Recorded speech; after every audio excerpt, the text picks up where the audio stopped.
Welcome to Premier Roundup. It's your boy, MarkN, MUFC fan, and you know what it is. It's the weekly roundup of Gameweek 29. The Premier League is done, and once again, the league reminds everyone there's a massive difference between collecting points and collecting excuses, folks.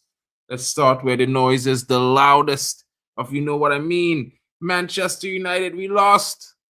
And of course, everyone is biting. The fans are furious and the pundits are piling it in. Rivals are celebrating early Christmas, folks. It's natural for them. You know what I'm saying? Unbeaten run is gone. Pressure is looking back. And suddenly everyone is questioning the mentality again. Here's the twist. Despite the meltdown, United still are 3 points clear of both Chelsea and Liverpool. Crisis or overreaction, folks? Let's hear it. You know what I mean? I'm here for that. Speaking of Chelsea, they did the job. Chelsea got the win on the weekend quietly. Eating away at the gap. Nothing spectacular, not chaotic. 3 points. Sometimes that's just all what matters. You know what I mean, folks? But I mean, Liverpool, yeah, still chasing signs of life, maybe, if you want to say so. Some hope remains. Maybe they find form when the title race has already left the station. I mean, at the top, Arsenal continue. They're doing what they're doing. Still haven't seen any Arsenal fans. They don't come to the show because, you know, when they lose, they cry. It's drama, it's panic. But right now, none. They're talking big. They're guaranteed. They're thinking they're winning 2 trophies this season. Well, let's see. And Manchester City, calm.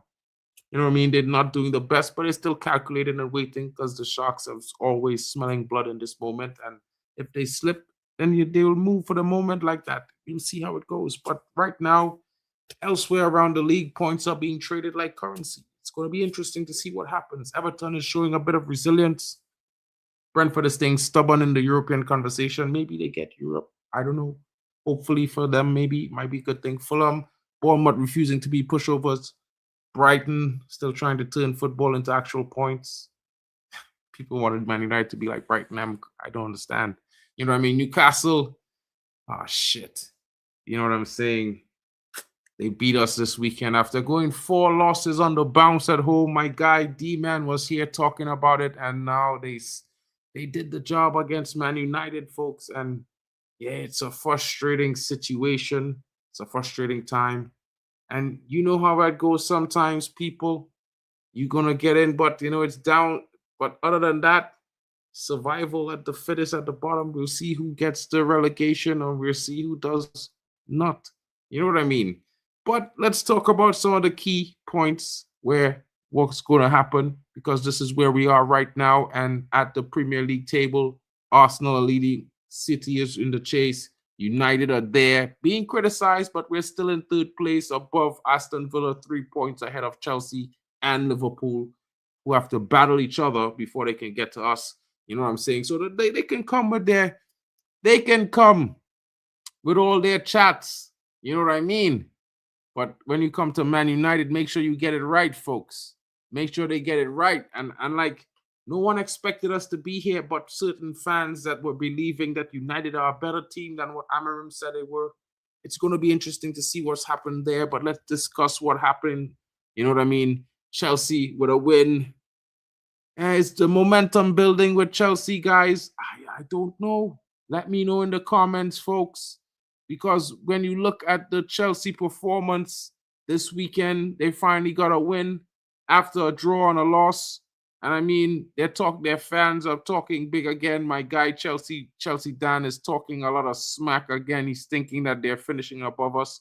You know, hopefully Davi doesn't come late again tonight, because he's going to come in to say that he's probably getting 3rd. Might sound delusional for Chelsea fans, but I mean, at the end of the day, they had a good result. They slapped Aston Villa 4-1. Very interesting performance. When you look at the aspect of how it was done, you know, they conceded early. You were thinking it's going to be a loss, and then Pedro came up with a hat-trick. Palmer did the job. So João Pedro doing his business there, folks. It's something, you know what I mean? You don't want to see it, but it happens. You don't want to see it, but it happens, folks.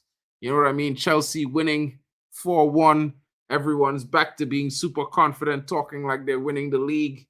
But the real question is Chelsea going to keep this consistency up in the next couple of games? Because I can't say, folks, I can't lie. Like, I don't think they might be able to keep the consistency up. But that's a a little bit of a tidbit there of where the results are going to come and the results are going to go. Let's see how it works out. Of course, you know, it gets really interesting. I see my brother Drex is pulling up in the building. Guys, get ready to welcome Drex in the building. You know what I mean? Long time no see, but he's always here representing with the homie.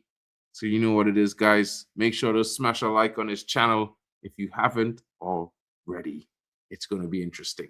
Because, I mean, folks, the table keeps moving. And of course, we have to keep moving forward.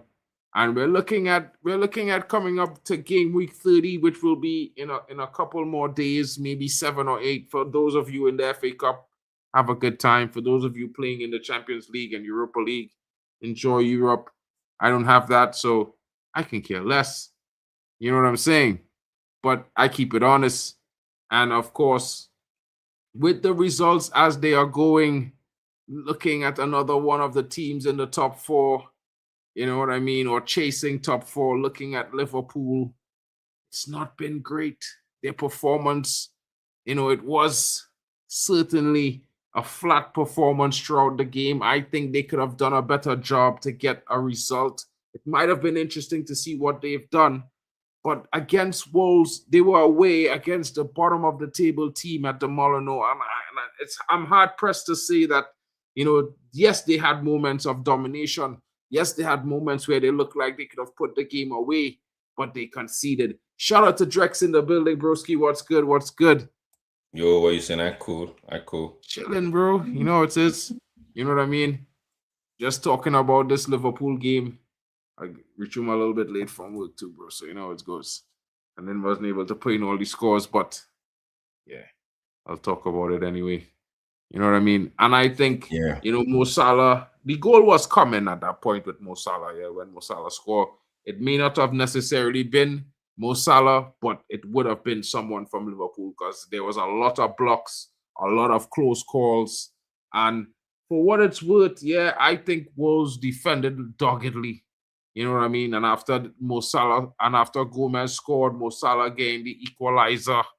It was looking like Liverpool was going to get that second goal or maybe even a third. It looked like it had more goals. And then Andre came up with a big deflected strike. Now, like, let's be fair. You know, the strike wasn't always on target. The fact that it was deflected to the other side of the goal, you can't really criticize them and say, well, bro, if it didn't hit a player, it wouldn't have scored. Was going to score on the other side. I promise you guys, the way that guy hit that, and I watched that trajectory, even though the goalkeeper see it, he saw it late. And by the time he was going to stretch his hand out, it would have hit the back of the net. He was lucky that it got deflected because he would have been a little bit more embarrassed in that moment, to be fair. And Alisson not having the best season, conceding a lot more goals this season than he has ever conceded in any season previously, makes it interesting. Drex, what are your thoughts on this Liverpool Wolves performance? You know, how you felt about that game? For me, it was a gift. The Liverpool goal was a gift. I know a lot of people said, "Oh, it was Liverpool. It was coming. Liverpool were gonna get a goal." I don't think Liverpool are gonna go on the night. I just felt it was a gift. And if you look at the way Salah hit that ball, a lot of people say, they want to put. Okay, let me just finish this one. I feel like Salah, right, the Wolves goalkeeper should have made a good save. That was his post. He was covering the first post. Salah put that ball right in your territory. You should be able to make that save. But you know what? It's Salah. Maybe the goalkeeper was expecting Salah to make a cut and go for the far post. So Salah just hit it one time. It's Salah. He did his thing. Goalkeeper, in my opinion, should have saved it. But it is what it is. But you see that goal, the Wolves game, the Wolves goal, it was going straight to Alisson. The winner was going. I feel like Alisson had it covered. That's how I feel. I feel like Alisson had it covered. It was a huge deflection, right? And he just sent it the other way. If you look at the trajectory of that ball, it was going straight into Alisson's bucket. But that deflection, and which I was happy, like they lost that game. So yeah, but I don't think Liverpool would have scored on the night. Let's just leave it like that. I don't think Liverpool, they would have just hopped and popped and just the game would have ended maybe 1-0 in Wolves' favor. It might have been interesting. It might have been very interesting to see what would have happened there. You know what I mean? I mean, to be fair, bro, like, I can't lie, yeah? I can't lie. I kind of see it a little bit differently on the goal. I thought that it would have always scored, to be fair. Even though Allison saw it, I felt like he saw it a bit too late to really get his hands to stop it. And the reason why I say that is because if you look at the power he hit the initial shot with, the fact that it deflect in the opposite direction means that touch was more like a real, like it was a stiff touch, a deft touch that it deflect, but it also was so hard that it wrapped around the player. You understand? Yeah. Because if it was a soft shot, it might have blocked in the same direction that it come from. You know, one of them ones there. So I just felt like, you know, yeah, it had to be a very good shot, and the keeper equally would have did very well to be equal to it.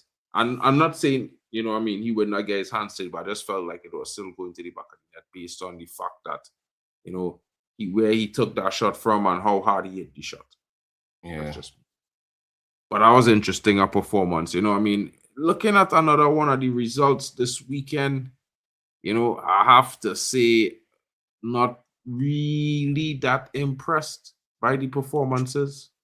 I feel like this was the Leeds game versus Sunderland. You know, I kind of thought that Leeds might have sort of possibly had a little bit of an edge, you know what I mean, on the game, because they was going in on the back of a good performance against same team said before. And I think that, you know, they definitely had a chance. And it's one of those things, bro, like, to go down the way they went down, they had chances throughout the game. And to lose that penalty on the 70th minute, I felt it was like, yeah, they're just dues for poor performances throughout the game, poor finishing, poor chance creation. That a large portion of the second half where they really didn't create anything. And Sunderland really grew into the game at that point. I don't know, bro. But for me, that game was more like it was anybody's game at one point. Then towards the final third of that game, it looked like everybody's just gonna share the point, right? Around second half, around the 60th minute, I looked at the game. I'm like, where's this goal coming from? You know, where's the goal coming from? If anybody was looking like scoring, I felt like it was the home side, because they did well in the first half. But I felt like, yeah, they did really well in the first half. They had more of the ball possession in the first half. Second half, I'm like, okay. When the second half started, I'm like, okay, let's see what this game would produce, you know. But 50 minutes, 55 minutes, it was looking like one of them games where you call dead game. Like, you know, everybody's just going to go home and just, you know, share the points. And no, the 78th minute, Sunderland got the penalty. Even when Sunderland scored, after they scored that penalty, I still felt like Leeds would get a goal. But the only thing that just gave me the summary was the thing that just made me feel like this game was done was that feeling I had after 55 minutes. Like, yo, this game, there is no goal in this game. That was me. I just felt like it was just going to be a barren 0-0. But once Sunderland got that penalty, I was like, can Leeds get back into this game, you know? But Sunderland, kudos to them. They kept it that way until the final whistle. And yeah, it's good for them, though. It's good for them. A lot of people, I didn't really think they were going to do well in this campaign, but they've proved a lot of us wrong. So kudos to Sunderland for that win. Yeah, I mean, interesting performance from them again. And I know, I mean, to say it less, we're going from one dead ringer to a game that we probably thought was a bit more exciting, but happened to be a dead ringer because it's 0-0. No goals were scored in the 90 plus minutes of this game. And I mean, if you're looking at this game from a neutral perspective, you're just looking at one or two players that you find was interesting. You're looking for the performances and you're asking yourself, you know, where was these guys? You know what I mean? In this game. Yeah. You know, why they didn't do a better job? I mean, of course, it's Bournemouth. Like, let's be real. But, you know, I felt like Brentford, you know, being the away team, being a team in one of the teams in form, and not only having more possession, they would have had more shots. But who's to know that Bournemouth was the team that was coming out of the park looking to get the goal at home. You know what I mean? I think in terms of attacking, Bournemouth dominated the attack in the game over the period of the game. I just think that it was disappointing for me watching a team, not a Brentford team, that have a striker who's one of the top scorers in the league right now, if not the top scorer, in real good form and unable to create.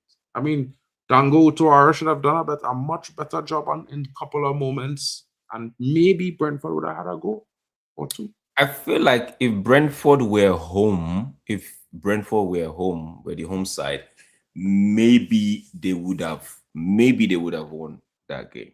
If they were home, maybe they would have won that game, nick 1-0 or something like that. But the fact that they were away, Bournemouth had more of the attacking threat than Brentford. The game was a little bit balanced. I think almost 50-50 ball possession. It was a little bit balanced, but when you talk about shots on total shots and all of that, it was more for Bournemouth, the home side. You would expect it, but they couldn't do anything on the night with all of those shots. But if the reverse, with the form that Brentford are on, I feel like if they were home, they would have won that game. If they were home, they would have won that game. That's how because when they played this last time, the reverse fixture was Brentford winning our 4-1. Clean. So you see what I mean? So I feel like if they were home, if they were the home side, they would have taken that one easy. But kudos to them not losing, not dropping, not giving up all 3 points, at least leaving that place with 1 point. Yeah, they sit right. I think they sit in 7th position, if I'm not mistaken. Yeah, they are 7th with 44 points. So yeah, they're looking to get Europa League, bro. Yeah, nobody. The minute Thomas Frank left and a few of their players left, Wilsa and Bomo and all them players, I think one of the guards who left to Arsenal. A lot of people thought maybe they would struggle, but no, they didn't. They are right there, 7th position, 44 points, looking to get Europe. It's good. It's good for them. I mean, interesting times. I can't say anything else. I mean, like, I thought they was going to probably go down as well. I put my hands up. I said that to you. I was like, Brentford, they are lost cause. You know what I mean? Yeah. But a team that a lot of people thought would be a lost cause on them, they're quietly stacking up some points. You know what I mean? Everton slapped. Those guys are moving. And it didn't look like Burnley had a hope in the game, to be fair. Like, if I'm being honest, I felt like Everton they should have had like 4 goals in that game. I think poor finishing and a few moments of lackluster passing was the difference between them running away with the game in the first half, because they could have had 3 goals in the first half. The second half, they had to work hard to score that second goal, but I think in the first half, they had chances, broski. You know what I mean? It's good for Moyes, right? It's good for Moyes. It's good for Everton. They too, they're looking to get into Europe. 43 points. Then 8th position. I think 3 points above Bournemouth. 1 point. That's 5 points behind Liverpool. So they're looking. They're chasing. They are actually looking to get into Conference League, and they're already in Conference League. Conference League is 8 and 9. So I mean, because if you understand, they're considered Champions League 1 to 5, and then Europe is 2, so it's 1 to 5. Europe is 6 and 7, and if a Champions League team win the FA Cup, have a 3rd European spot. So if they get to Europe, we saw what Man did with West Ham. David Moyes, so he could replicate that. But the league is what we still have about 9 more games to go. 8 games, 9. Well, 9 with match week 30. Match week 30 is 9. So 9 games to go. It gets very interesting. You know what I mean? I still think there's a lot left in the league, but I definitely will have to say, bro, in my honest opinion, I really, really, really, truly think that it's going to be very, very difficult for a team to stop Everton from getting Europe. I think where they are currently, they have secured Europe for the most part. You know what I mean? Are we gonna be doing the fixtures later? Because yeah, we might. Yeah, they play Arsenal next. So if they can put the spanner in that wheel, bro, that'll be interesting. That would be so interesting. Well, I That would be mean, so interesting. Tech might tell you my opinions on the game with Arsenal away at Everton. You know, so far two out of 4. I expected them I think to drop points Everton against are going Tottenham. away. You know, Everton are going away. Everton are going away. yeah, but Everton is not a weak team away. They come to United and get 3 points, bro. Like, let me be honest here. If they could come to United and get 3 points, they have to be telling themselves, we are going to Arsenal and get 3 points. Don't think they haven't really. Yeah, they played the last 5 minutes. Arsenal's won 3. They've drawn 2. So they might be looking for this game, Fulham, West Ham. To think Fulham have been knocked out of the man, they lost at home to West Ham. They got knocked out of the FA Cup on 2 days ago. It's not looking good for Fulham at the moment. So I'm happy that West Ham is actually picking up points, putting the pressure on what they call them now, Tottenham, who we'll talk about later. But that result, I didn't really watch that game, but I'm happy that West Ham actually won that game. If there's any of the hams I really don't like, don't. I didn't say you already have just. Yeah. Oh God. It's the Fulham, man. I really don't. Every time they play United, they feel like there's something. The coach feels like it's doing an audition. Is auditioning for a job. You get me? So, but nah, man. I didn't watch the game because I told myself I'm not gonna watch Fulham game anymore. But I'm happy that they lost that game. I'm happy West Ham is picking on points. I actually want Tottenham to get relegated if possible. So West Ham picking up points now, it's something I love to see. It's commendable. So yeah. Oh, we'll see. I mean, I could care less about which one who get relegated. Just bro, see the truth is I care. I just care about where Tottenham to go down. I just care about who players better suited to come to Man United we could poach. And if that team have better players we could poach, then they had to go for me, bro. Like I being real. Whoever benefit Man United the most, you have to make use of the most. And in this game, I mean, it's not unexpected that Somerville would be the difference between both teams. You know what I mean? He did try his best to stop Man United. You know, I think he's a very interesting player. Not saying I would like to have him at Man United. I mean, I think he's good, but I think there are better options, better suited. I think at West Ham, if I'm looking at a player interesting that I would like to see in a Man United shirt, would be Matthias Fernandes. I have to be honest. You know, I think he could come into our midfield and probably come into games ahead of Kobe and come into games as a backup to Kobe. They could swap roles depending on the teams we're playing against, because I think what he offers will be a bit more dangerous against low block teams. And what Kobe offers against teams that want to play against us might be more interesting to have a little bit of that flip-flop, switch up balance, you know, that kind of thing. True. I always think about a dynamic team, and I always think about you're as good as your weakest substitute, and your substitutes to come in to change games and not change games for the worse, supposed to be changing games for the better.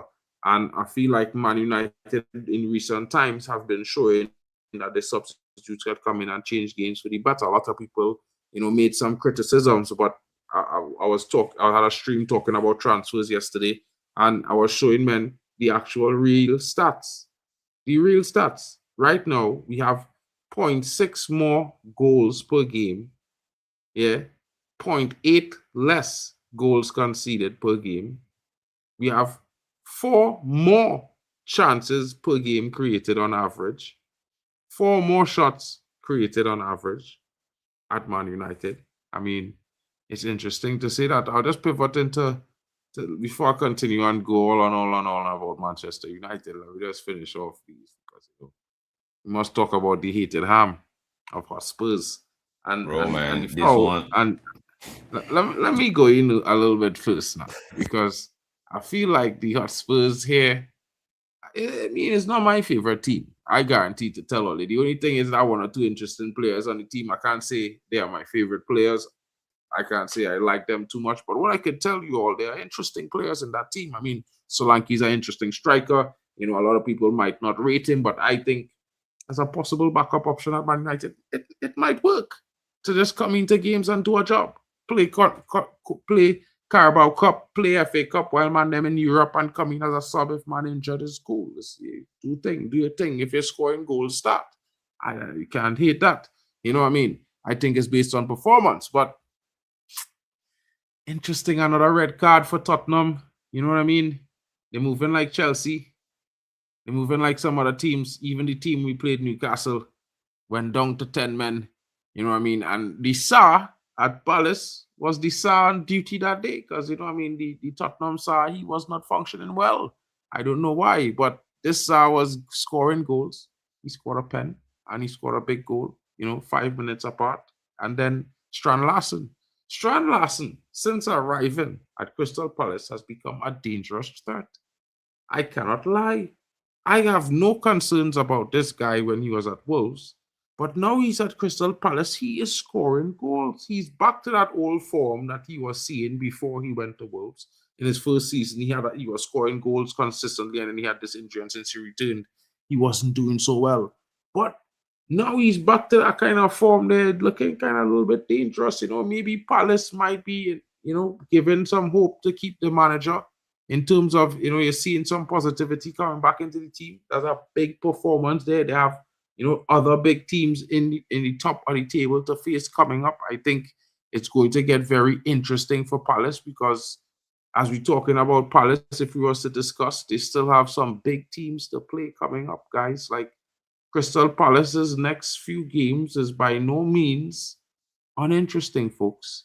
It's by no means. Like, if you see who Palace has to play in their next 4 games, guys, it could either be bleak, or it could leave the Prem reeling in shock at what the top of the table is going to look like in the next 3 games. Like, I'm being honest. Because if you look at Palace next match is at home against Leeds. Yeah. And if you look at the upcoming matches, after Leeds, they have Newcastle at home, West Ham at home, Liverpool away, Bournemouth away. And Newcastle are trying to avoid that drop zone. If Palace does a job and beats Newcastle, go on to beat West Ham, go on to draw or beat Liverpool, which they've done this season, they could see themselves causing 3 teams there to be further down the table than they are right now. And I'm not talking one place. I'm talking about 2, 3 places. This is how close points are, folks. Palace can do all, right? But you see that West Ham game, they better lose it, because I have interest in West Ham. I've taken interest in West Ham right now. They need to lose that game to West Ham. West Ham, on the other hand, need to win every other game, because we just talked about, Mark just talked about Palace next 4 games, right? Excluding the Champions League, so the Europa. But let's look at Tottenham's next 4 games, excluding the Champions League, because if you want to put that, they have a very tough game away at Madrid in the Champions League.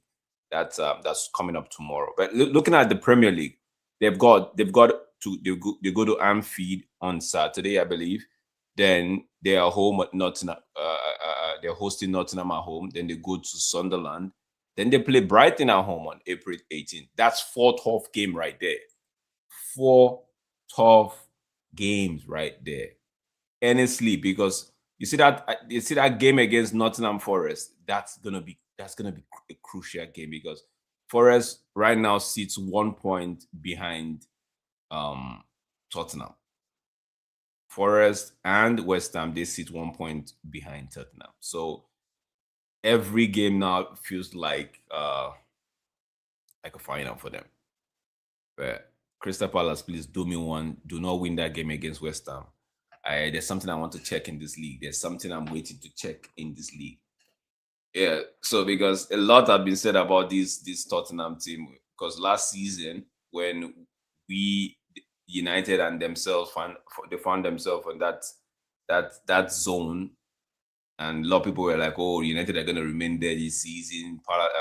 Tottenham is going to spring forward with the old Thomas Frank and all of that." And all of that. I'm like, yo, can't wait to see this happen. I can't wait to see this happen. But let's move on. What's the next one? This game, I watched the game. First half, it was gone. First half, the game was over. Although Tottenham took the lead, right? Solanke scored that goal, and it was after that. Van der Ven, don't know what he was doing. He got the red card. It was done. Game was done. How Palace did not score another 2 or 3 goals in the second half, only they can actually explain on the night. But that game, I felt like that game after the second goal from from Larson, a beautiful assist by Watson right there. I felt like, in fact, those 2 assists from Watson, bro. The first one, okay. The second was beautiful. The second one was beautiful. It looked like Bruno assist anytime. It was a beauty to behold. That outside of the left. It was beautiful. I saw the assist, bro, but it didn't look like a Bruno assist. Honestly. No, I'm not saying it's like a Bruno assist. I just said it was. It just looked like right. It just looked like right. But anyway, shout out to Watson. Good performance. Shout out to him, of course. Okay, because I was going to ask the question when we get to Man United. Man United are about to say, piss off Watson because he's asking for something near 200k, and Man United don't see him as that. That's too much money. That's ridiculous. Yeah, speaking about the Forest, before we go into this, Mark, what do you have to say about this player that plays for Forest that has been everywhere about coming to United, going to City? What's his name? Anderson. But because I'm looking at the team, right? I know you can't just judge a team with one. I'm looking at the team. They're just what 18th, 19th, no, 17th position. 1 point.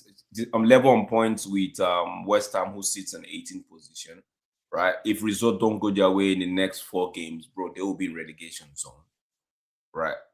But everybody seems to talk about this kid Anderson. I know a lot of people will say, "Oh, we bought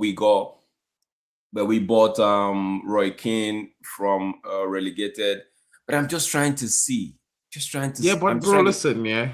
I watching some of them games, yeah. And I just want to say this.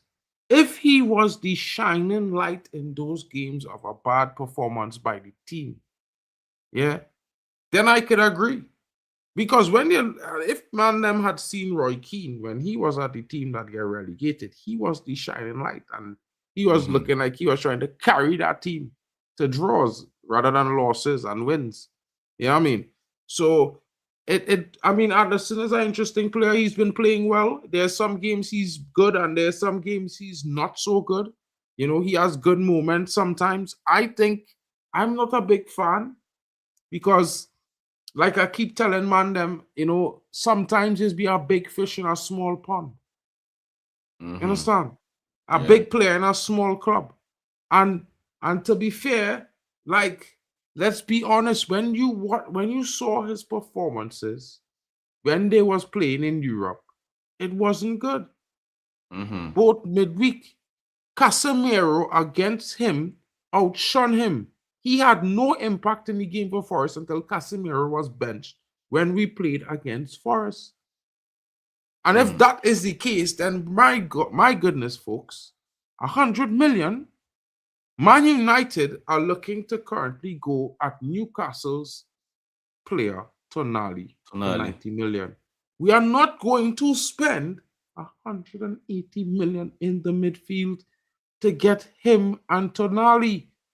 I don't think that's what United is going to do. I think United are going to get Tonali, pay 90 million, and then they're going to get 2 other players that maybe accumulate to 90 million. Maybe a Joao Gomez, maybe a Matthias Fernandes, maybe both. Because then you spend something like 90 plus 70, and you have 3 midfielders that directly improve your team. One replaces Casemiro as a starter. The other two competes with him and Kobe Menu for positions. Problem solved. Where is the need for Elliot Anderson? I keep reading report that says the deal to Man City is all but done. I keep seeing. No, if he want to go to Man City, yo, what did I tell you about Man City last season? Where did I tell you Man City would have spent most of the time in fourth? Probably.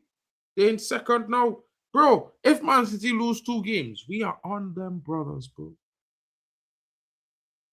I am just saying. We should have been on them, man. We should have been on them, but bro, listen, the loss was coming, and of course, to transition to this game, I ain't get to really talk about Man City, but I just wanted to say this: to be expected. Their performances have not been great, people. 100%. Man City they're doing their thing. Of course, they have a lot of quality players. They spend a lot of money. This is what they do every summer. People, I don't know who thinks this or who thinks that Pep does not double spend. But if you look at the players they bought in the summer, they already crossed $1 billion. Nearly crossed $1 billion. They had 700 and something million in spend. In one season. And last summer they spent about about 400 million last summer before. So let's be honest, folks. This team is buy and buy and buy and buy and buy and buy and buy.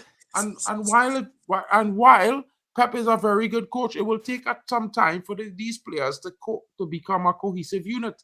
Of course, they will be drilling. Of course, they will be doing repetitive things. But of course, they have personalities and strong personalities. Look at Semenyo in this team.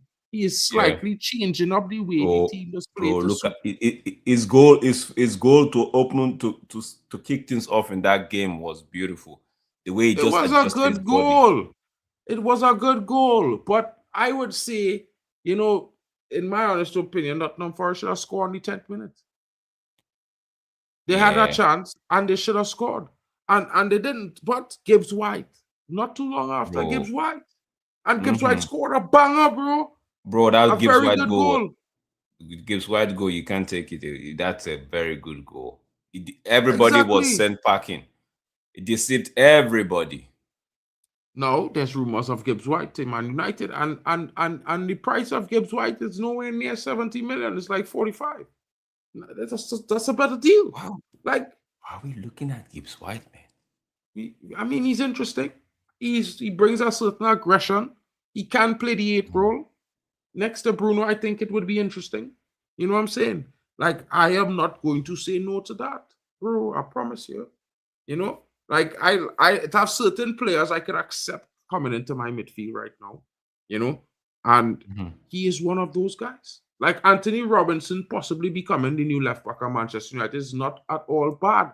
And if we was to go ahead and take Baldi and a swap deal as well, we are locked down for the next 2-3 years, bro. We are fine. We will be doing exceptionally well next season with them two brothers fighting for that left back starting role. Promise you, King. Because Anthony Robertson, who's played for the USA, he's the only American player I rate, bro. The only one. Yeah. The guy that plays for the Fulham left back. Right? Yeah. I rate bro. His engine is good. His crossing is good. His ability on the ball is good. The way he just think about the game is good. But how old is he? Because I know them at Ineos. No, I think he's like 26 or 27 now. He's not an old guy, bro. Anthony Robinson. Just because they like to do this whole thing, man. Now he's 28, bro. Bond that, bro. I know. We are interested in Baldi, bro. I know. For those of you who don't know, Barcelona proposing a swap deal with Baldi over the Rashford situation. You know what I mean? I don't think that's a bad deal at all. I think Baldi could be very interesting at Man United. He's very good off the left, and he hasn't played much games this season. He was coming back from an injury that he suffered last season. And I think, getting a player like that who's going to work himself into fitness, you could bring him into the league slowly. You give a player like that a time to build himself and gain his confidence. And he has a lot of quality, Baldi. You know what I mean? I think he could be Yeah. very good for us. I would love to see that guy come to Man United. I think it's going to be very, very interesting to see if he would make it to Man United. I hope Man United does that deal. I'll be honest with you guys. I think all Man United fans should be excited about the possibility of signing this player, because if we are not going to be able to sign a player like Nuno Mendes, I think he's the next best alternative. You know what I mean? He's not Yeah. Nuno Mendes, but he's a young guy. I mean, Alejandro Baldi could be, I think, 23 or 24, between 23 and 25, I think. I think he could be around that age, somewhere around there. He's older, Okay, bro. let's go to the next one. Oh, wait. He's 22. What? That's a good age for Ineos and their people.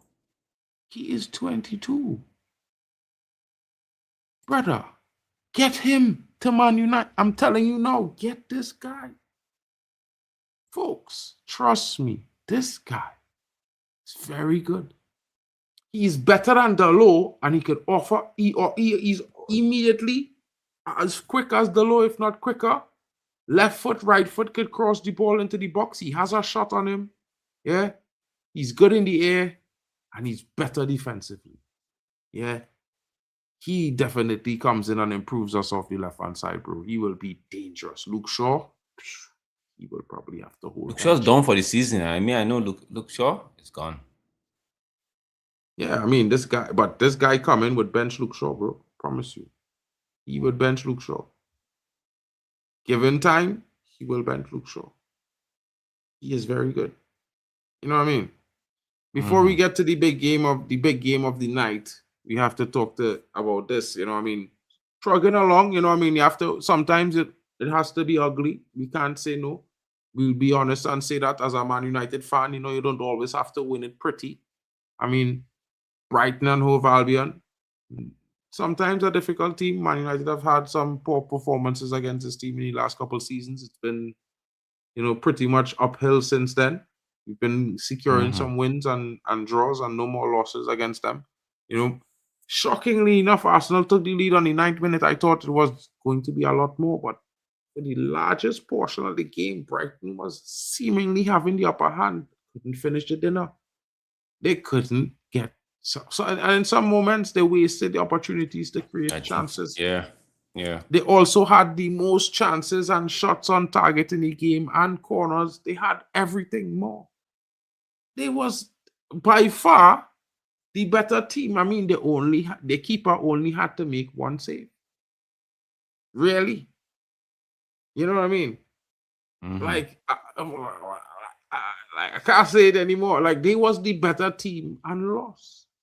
And sometimes these things happen. And I mean, hats off to Arsenal securing a win from a losing performance. That is sometimes very important. You know what I mean? I ain't going to praise all you because, yeah, don't want to see all win neither. You know what I mean? Bonnet, don't want to see all win still.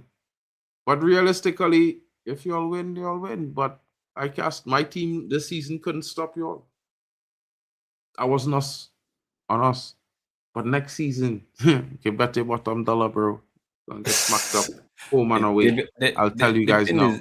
They better win it right now. They better win it now that everything is in their favor. They better win it, because if for some reason, if they don't win it from this position, bro, it's gonna be tough. They never win it ever, bro.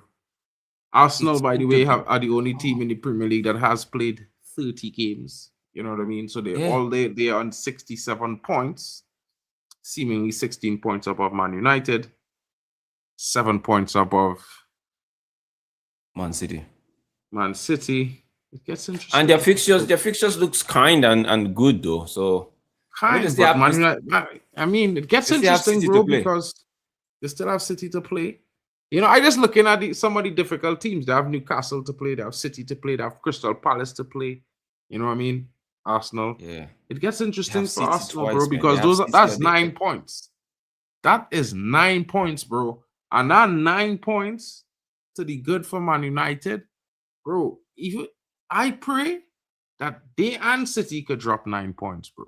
Because if they and City drop 9 points, well, I don't. I can't say. just Never want to say be. never. I just want to be close. I just want to be close, bro. You know, because just they have. close. They have. They have. They have Bro, after Everton. it have 9 games left, you know, bro. 9 points is 3 games. Yeah, they have Everton in between the Leverkusen game, right? So after Everton, they go play. They play. Leverkusen could slap them heavy, Southampton. like hit them at 4. Yeah, then they four. play Bournemouth. Then they have Man City. I know they play Man City in the EFL Cup. Then they play Man City, I think 3 weeks after that. Then Newcastle. After that game, it's all easy games they have. They have Fulham, West Ham. Well, that's a good 6 points to drop, bro. That's a good 6 points on a loss in the Champions League to hold on. The truth is, if they don't win it from here, bro, they better do some prayers. We will see. Because, you know, it gets interesting if they do. And I mean, talking about getting interesting, there's a lot of performances to be seen. But, of course, we must discuss the performance of Manchester United. And, of course, it was not really good. Shout out to Ray Carl Brown in the building. City won't win all the remaining games. And now it's only 8 to 9 games left. 8 games left for Arsenal. They're the only team that have played 39 games for everyone else. And United won't win all games too. I see us losing more games in the run-in, to be honest. I think you need to get your glasses on, my brother, because let me even see. I said this. I echo his opinion as well, but let's see their United. They have Villa, Bournemouth, Leeds, Chelsea, bro. The only game I see that's gonna give a headache, it's the Liverpool one, and we are home. So, and it's a big team coming to Carrick at home. I mean, if we're not getting up for that, then I'm not expecting anything else. I'm expecting a performance quite like Man City against Liverpool, because this Liverpool team is going to want to come out and come at us and try to score goals. And I mean, teams like that tend to face more difficulties beating Man United this season in the last 8 games. I just feel like that is the kind of game that is set up for us to win. Ray, I mean, Chelsea at the bridge. Listen to me, Ray. Remember I tell you, Ray, we're going to beat City. Remember I told you, Ray, we're going to beat Arsenal at the Emirates. Remember I told Tony that as well. It's why Tony and Waffledan and these brothers from Arsenal didn't show up the game, because I asked them to do a co-watch along with the Arsenal game. They say yeah, but then when the heat was getting close, they was like nah, because they felt the loss coming. And since then, I haven't seen them on the channel, my bro. So yeah, it might be interesting. That might be a thought, and that might be the past. But what I can tell you is, bro, big up and shout out to that. But what I'm telling you right now is that Man United is going to be slapping Chelsea at the bridge, bro. It's going to be a home and away win from Man United versus Chelsea this season and against Liverpool. I promise you, bro. I told you. Chelsea at the bridge, I don't think we'll lose, right? We might walk away with the 3 point, but I don't think we'll lose. Bro, listen, yeah. Even in this stinker here, and the stats are there to show you, bro. Even in this stinker here, we had more chances in the game than when we played on the Amarim, bro. Against the same West Ham team. I just want to put that out there, you know. So don't come to say that we was creating more chances against Amarim. You know, Royden Frost was telling me the other night we had more shots on target with Amarim, bro. On that Carrick, we have 4 more shots and 4 more shots on target per game. You understand? I know we haven't won at Stamford Bridge in 2 seasons, but we could win at Stamford Bridge. It's always the first time. They say we haven't won at the Emirates. They did say we haven't won at the Emirates in 9 years, bro. About 9 years, broski. And I'm telling all them since the season began, we going to the Emirates and win. And I'm telling all of that because I know this season feel different. We pull a stinker, bro. Sometimes you lose. It happens. There's no. We don't stink, bro. We lost 1 game in 8. 1.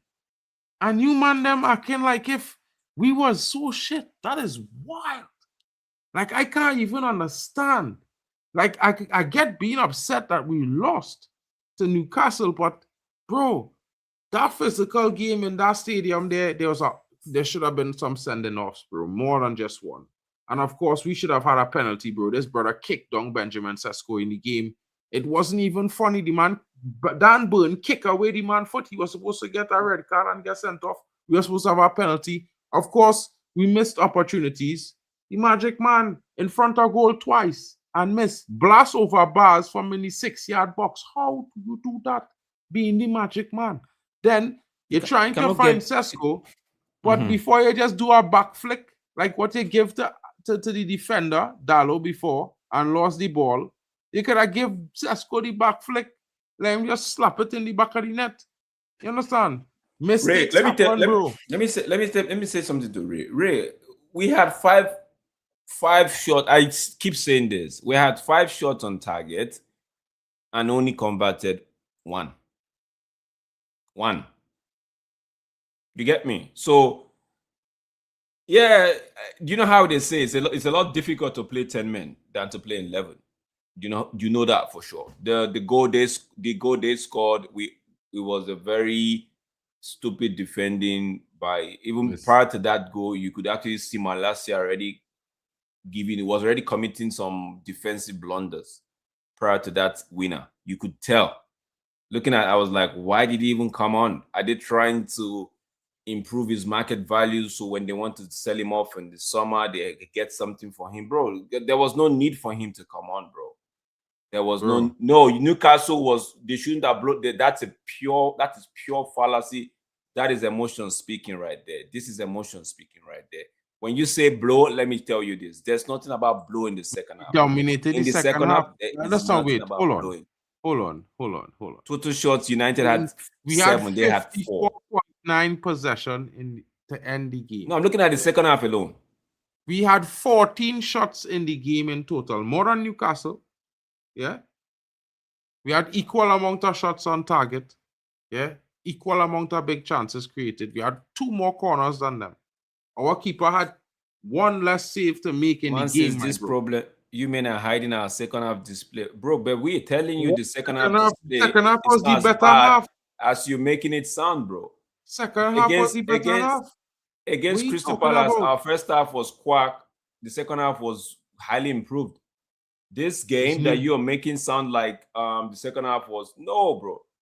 Nobody saw that goal you said you saw coming. You never see that coming, bro. You never saw that goal coming. If nobody saw that goal coming, tight on that. Forget Malacia, bro. And this is why I go and tell man here. Forget Malacia, bro. If that keeper don't stop watching goals going in the back of the net, he will get replaced. Somebody will come in to compete with him. Promise you. He watched that. He could have reacted and punched it. And that would have been the end of that, bro. It would have been the end of that. Yeah, the guy watched the ball go in the back of the net, bro. Literally. He just watched it go around him. Like, who does that, bro? You getting paid to save, bro. How did you see that goal coming when it was United that was on the front? Dominating the last 20 minutes of the game. The last shot after shot. They couldn't come out of the half, bro, for 20 minutes. Even that play, in their own half. United, if not for copyright thing, I would have shown you that play. United were on the front foot. We were halfway. We were inside their own half trying to 20 minutes. For 20 minutes, bro, we passed the ball. They intercepted and they played it fast. Even prior to that counter, you could see Malacia not even the Osua guy. It was gasping for air, bro. Like you could see when it was a valiant run, bro. It was a valiant run. He was just running. Bro, it was a valiant run. He would take the ball down the line to go, but he saw Malacia's positioning and Malacia's and he just cut in. I would have bring him down. I don't know about Malacia, I'd bring him down. He talking about that break was coming. So for 20 minutes, you dominating the game. You getting chance after chance for 20 minutes. And one says we wasn't shooting. How did the goalkeeper make a fine save from Drex's shots? Killer, we have more shots in total shots in the game than Newcastle, bro. I don't know what he's talking about. He's seen on the front game. Because he said Newcastle had more chances than us. I think the loss got to him. The loss got to him real bad. If the argument is the midfield wasn't tough enough to deal with the Tonales and the what's his name, Joey Linton, I agree with that. Right, I agree with that. We could agree there, but they are the tell most me that you saw midfield. The second goal, you saw their winner coming. No, that's not 100% correct, bro. We was the dominant. We were on the front foot, bro. They even that play they gave to Osua, right? I'm telling you, if it was a Luke Shaw, if it was a Martinez, that guy will not make that move of trying to cut in. He saw the gaps, bro. Maguire told Malacia, PTSD holding on to you, bro. cover. Give it up. Take a deep breath, bro. Take a walk. Forget the PTSD. The ball moving faster than it ever moved under Carrick, bro. And the stats, you need to Google it, bro. Because right now, United attack is one of the fastest attacks in the league, bro. Yeah. Bro, under Amorim was the slowest, bro. Down to 10 men, of course. Playing 10 men, not easy, bro. And of course, we did lose. But, broski, it's not one of those times. It's not one of those situations. Like, you need to understand that I don't think you was watching the game. We're not talking about West Ham game. We're talking about Newcastle. We talked about West Ham last week. Yeah, this is Newcastle tonight versus Man United, bro. I don't care about the West Ham game. That done gone. And of course, you can say the ball was slow, but I think you disagree. When have we ever played fast under Amorim? I just want to ask. Man says down to 10 men. We were down to 10 men when Everton won the game against Amorim, if you want to say that. Again, as well. Forget Amorim, bro, but understand what I'm telling you, Ray. Some games you will lose. It has happened to the best teams. Like, you don't see fans crashing out, bro. You lost. Move on. That is football. Sometimes you will lose. You can't win them all. There is no team winning them all, bro. And especially in this season where all the big teams have lost more than us, the only team that hasn't lost as many games as Man United this season, broski, is Arsenal. Like, I don't understand what you talking about, Ray. No, hold on, Drex. Hold on. Because I find them talking like they don't know nothing, right? Let me educate them, right? The three teams at the top of the table have less than 6 losses, have 6 or less losses. Arsenal, Manchester City, and Man United. Everybody else have lost 8 or 7 or 9 or 10 or 11 or 13 times, broski. You understand what I'm trying to tell you, bro? I understand. The performance wasn't great. It was not an amazing performance against Newcastle away. But what I am trying to explain to you, Ray, is that you cannot expect the team to just win every game just because we suck our manager and somebody said to you that the manager prepared this team and this is why they're winning. Broski, other teams come in to do their job as well.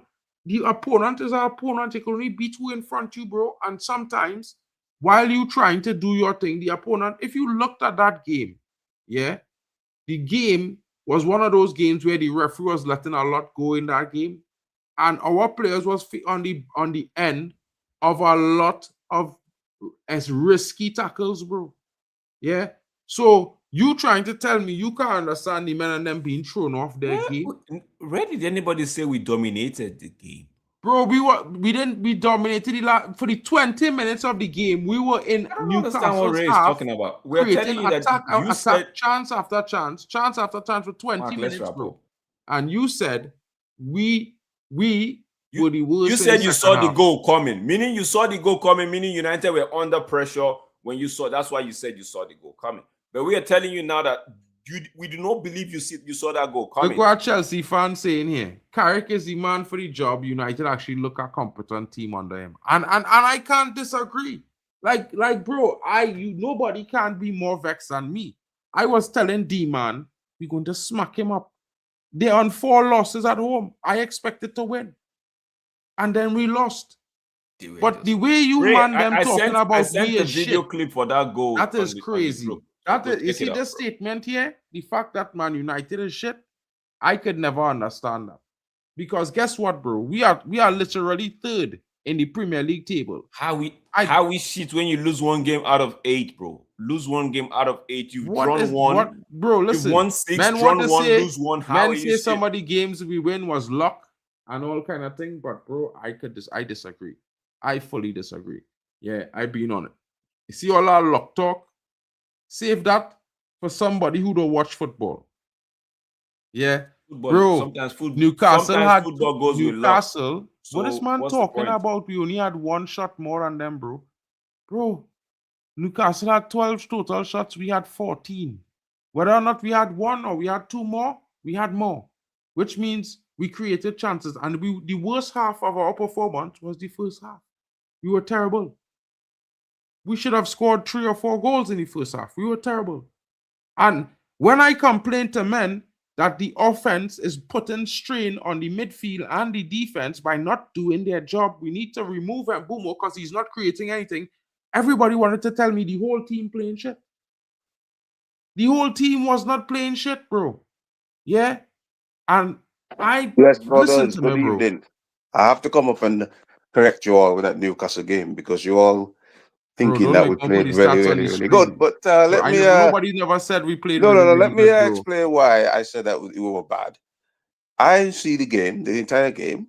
We weren't penetrating because because Newcastle were down to 10 men is why we didn't lose it more. We only had 14 shots. Them man had 11, so we had 3 more. So we weren't dominating. Them man had 4 shots on target. We had 5 Bro, they had shots on 9 target. shots in the first half, you know that, We right? had 4 shots on 5 targets. Yeah, we only had 1 more shot on target more than them. Bro, you know 9 Hold of the on, let me shots come in finish. the first half. I just wanted to know 9 The shots come in first the first half, half, there, bro. yeah, the first half. When I sent the super chat in, when Bruno gave away the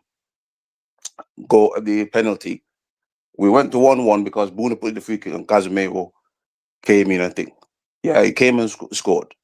So then in the second half, you and the stream said, let's go. And I thought, okay, these brothers came out in the second half as flat and as dead as anything I've ever seen on the Ten Hag, Admiral, Oli. And Newcastle were actually on the front foot. And I said to myself, Newcastle will score here because I wasn't seeing anything from the team. So when the goal came, I said, oh, yeah, because we were getting countered. We wasn't penetrating. Okay, maybe we were trying to score a goal, but Newcastle had us defended.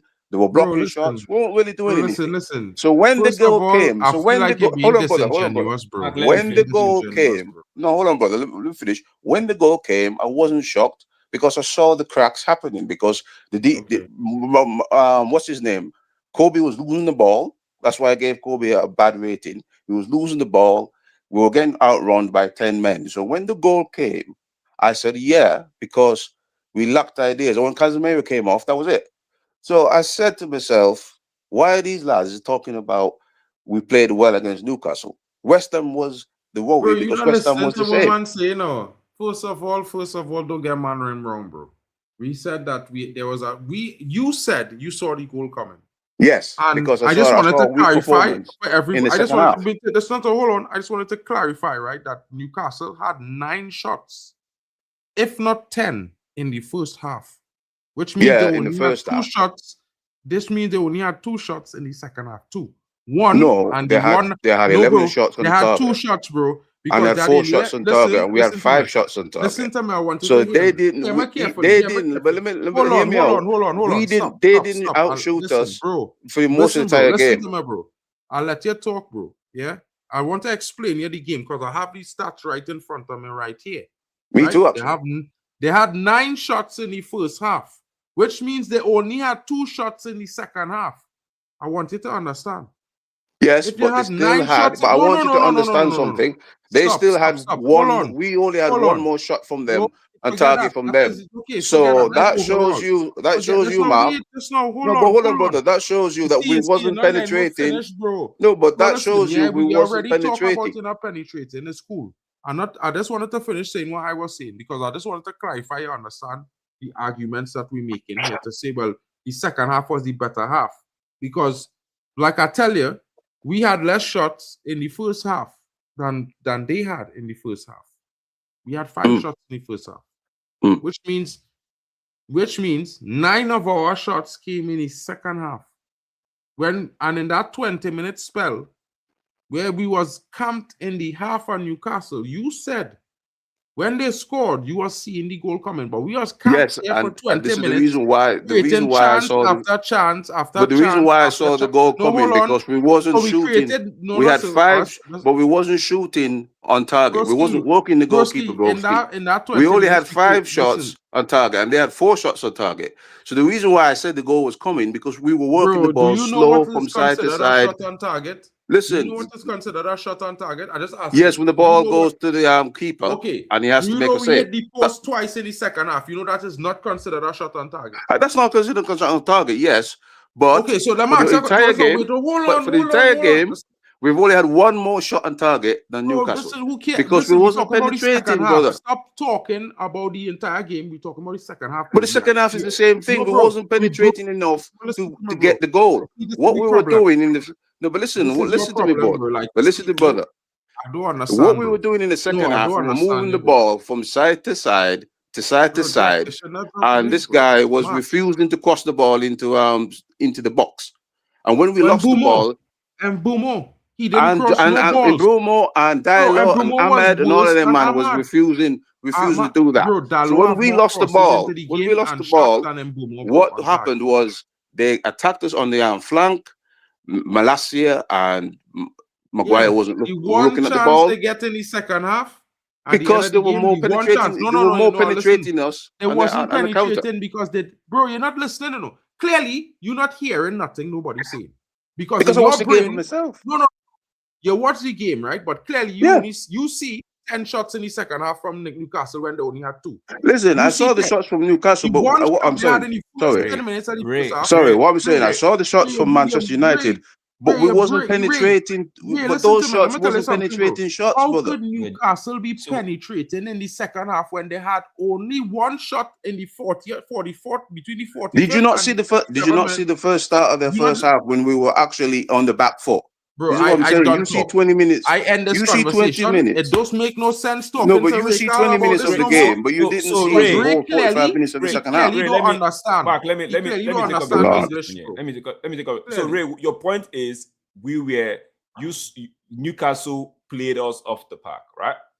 No, my point is we wasn't penetrating enough to score the goal in the second half. Bro. And when Newcastle at the start of the second half was better, was more on the front foot than us. They had 1 shot. They were pushing us back. The start of the second half. Bro, yes, we had 20 minutes of trying to score a goal, but we weren't going to score a goal because we wasn't penetrating. So when the goal came, had 1 shot I knew that the goal was going to come because of the way that we were too far up the pitch and we weren't trying to score a goal. We weren't even trying to shoot at the edge of the box. Bro, and Newcastle was making the blocks. When you say we were not trying to shoot, I don't understand. When you say that we were not trying to shoot, did you see? No, the 9 shots come in the second half, bro.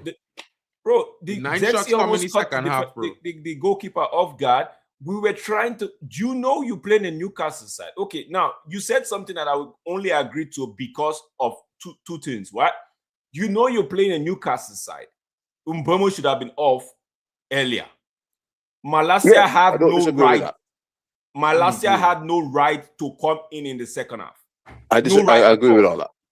Because you cannot be playing Malacia over Hayden Heaven, right? Never. You could have sent somebody else to the right, left, Dalot to the left wing. Exactly. And put Euro on the right wing, send Avon don't to the blame center it back. on the whole squad, bro. You good. Don't blame it, bro. Because why I'm telling you this that Malia is all on Malacia. If you see the way I sent you the clip on the group. Go look at it. Bro, I saw it already. Yes, but it's not just Malacia. If you see the way Malacia even defended the first ball that we lost.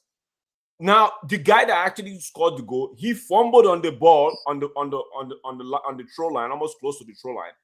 He fumbled on the ball, and Malacia was still behind him. The man saw that Malacia was not even getting close to him. And decided to say, you know what, rather than run this clock down, let me try my luck. Let me try and see if I could take this Malacia guy on. And but you couldn't see that the goal was going to come because you saw when you saw the break. How could you saw the break? And I said, hey up. Listen, I saw the break. Hold on. Suck the pressure and hit them on the break. That was the thing. You broke it down, so let me break it down. Hold on. I saw the break. Ray. No, hold on. I saw the break. No, hold on. Let me finish. No, that's no. Hold on. Because, like, you don't understand what we're trying to explain to you, yeah? You seen a break that come after United have 9 shots on goal in 20 minutes, in a 20-minute period. United had 9 shots on goal rate. Listen, now, listen, hold on, no, bro. listen Let to me me, bro. finish. This is No, how we always concede goals, bro. I'm going to let Oh. you talk, but I Lord. wanted to hear what I'm saying, right? Newcastle had 0 shots for 30. Bro, it's not more than half about an the hour. shots. No, listen to me. They had no attacks on goal Jesus. for 30 minutes. None. 0. None in the second half. None. For 30 minutes at the end of the second half, they had 0 attacks on United goal. 0 chances Let's created. wrap up so that I could show this guy the thing when we went off air. Bro, Let's listen. wrap up, I'll Bro, show you're not hearing it, bro. Like you need to listen, bro. You have not watched football for years. You're not to school. Have you not watched football for years? Not understand why you lose in the last minute of the game for years. Bro, I've watched football for almost 50 years now, bro. You know when listen, we do the same thing to teams, bro. What happened is we were too far up the pitch, trying to score and we weren't penetrating. Trying to break them down. But let me finish. The reason why we conceded because we're too far up the pitch and we have slow defenders. The reason why we conceded is because the goalkeeper watched the ball go in the back of the net, bro. When that break happened, the whole team didn't come back. The whole team didn't come back as supposed to. The team didn't. They did need to. They did need to. They did need to because sometimes all they need to the goalkeeper couldn't save that. Listen, you can't blame the goalkeeper there. You can't blame the goalkeeper there. He curled the shot in the top corner. He didn't curl the shot in the bottom corner. He curled it in the top corner. So you can't say, "Oh, the keeper should have done it." Even if the keeper might have, bro, the goal was called. Bro, the goal was crawled around Maguire. The problem is we had Maguire and Malacia back because the whole team was forward. And we didn't look out for the long ball in channels, and we don't do it. We conceded the same goal against Fulham in last year, I think, on the 10 when we were going at home. In the last. Bro, you don't understand. Like, he keep not understanding, Drex. I keep blaming Saint-Lamens for those 2 goals because Saint-Lamens watched those goals score, standing there, foot flat, watch it hit the back of the net. Mark, let's wrap. I want to show you. See, I actually slowed the timer down. I want to show you. I can't understand, bro. Man, them just Ray, when we end the show, I end the stream. I'll show you something. Big up to everybody watching it. Too late, bro. Too late. Guys, let me know in the comments about this debate what you guys think, because I certainly think that the goalkeeper is at fault for the goal. Saint-Lamens cannot be allowed to stand flat-footed and watch goals. He needs to dive. Whether or not he miss or not, he has to dive. We are not paying our goalkeeper for defenders to always help him. We are paying our goalkeeper to stop shots, broski.